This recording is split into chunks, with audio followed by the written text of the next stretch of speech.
Bonjour mes très chers compatriotes. N'oubliez pas de liker et commenter. Objectif 1 milliard d'abonnés. Parce que c'est notre projet! Vive la République! Vive la France!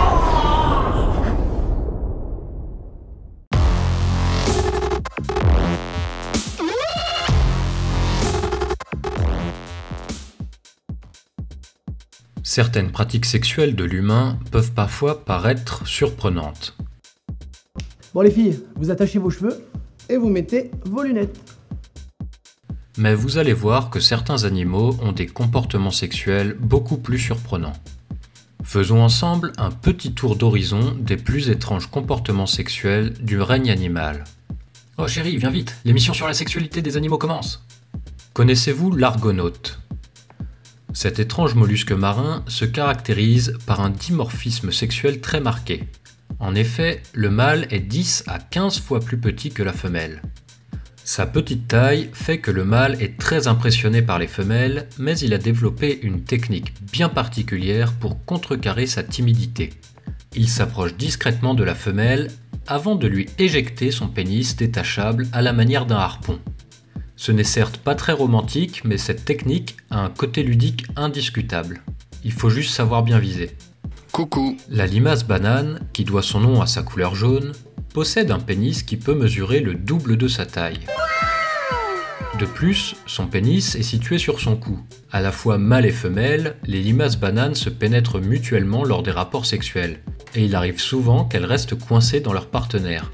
La limace pénétrée va alors manger le pénis de l'autre pour se dégager.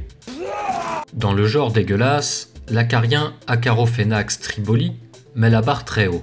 Lorsque la femelle acarien est enceinte, pas certain qu'on puisse dire ça pour un acarien mais bon, les petits mâles fécondent les petites femelles à l'intérieur même du corps de leur mère avant leur naissance. La mère finit par exploser, ne survivent alors que les femelles déjà fécondées et le processus se répète. D'un point de vue évolutif, c'est pas mal pour assurer la pérennité de l'espèce, mais ça reste vraiment dégueu d'un point de vue moral. C'est dégueulasse! Ceci étant, la morale est une invention humaine, et la plupart des animaux s'en fichent. Tout le monde connaît les déviances sexuelles du dauphin, qui est en réalité un gros pervers libidineux, capable d'agresser sexuellement les plongeuses qui n'imaginaient pas que nager avec les dauphins pouvait rapidement virer au film interespèces pour adultes. Mais qu'en est-il du manchot, ce mignon petit oiseau des contrées glacées ? Figurez-vous que derrière son air sympathique, le jeune manchot est en réalité un gros dégueulasse. En effet, il lui arrive, lorsqu'il tombe sur un cadavre d'un de ses congénères encore frais, de se laisser emporter par des pulsions nécrophiles. En réalité, ce comportement est dû au fait qu'ils confondent parfois un cadavre avec une femelle en rut. C'est pas très flatteur pour les femelles manchots tout ça. Restons sur la glace avec les phoques, ces adorables peluches potelées. Qui aurait pu imaginer qu'ils se transforment en véritables ardeurs sadomaso lors de leurs ébats sexuels ? En effet, certaines races de phoques s'accouplent en se mordant sauvagement, s'infligeant parfois d'importantes blessures et finissant complètement couverts de sang. Comme quoi, il faut toujours se méfier des apparences. Pour finir en beauté, connaissez-vous la mouche drosophile ? Cette petite mouche d'à peine 3 mm a la particularité de ne produire qu'un seul spermatozoïde. Cependant, ce spermatozoïde est 20 fois plus long qu'elle. C'est comme si un humain produisait un spermatozoïde de la longueur d'une baleine bleue. Impressionnant, non ?